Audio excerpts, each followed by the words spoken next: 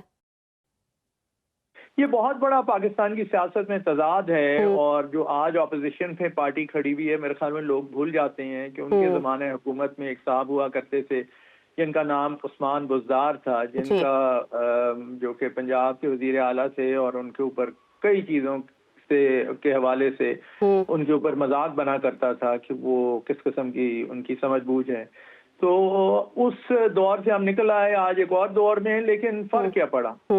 اس لیے وہ بہرحال بہتری ملک میں ابھی تک نہیں ہوئی، اور ہمیں اس معاملے کو سے جلد اس کی اصلاح کرنے کی ضرورت ہے. پاکستان کو کسی بہتر سمت میں لے کے جانے کی ضرورت ہے، اور جیسے میں نے پہلے عرض کی، اس سمت کو قائم و دائم رکھنے کی ضرورت ہے. اگر ہم ایسا نہیں کریں گے تو پھر بدقسمتی یہ ہے، مجھے ڈر اور خوف ہے کہ ہم مستقبل میں پاکستان کے لیے ذرا ہم قومی اداروں کی نجکاری کی بات بھی کر لیتے ہیں. ہم دیکھ رہے ہیں کہ کافی عرصے سے ہم جو حکومت ہے وہ پی آئی اے کی نجکاری کرنا چاہ رہی ہے، نہیں ہو رہی، وجہ کیا ہے؟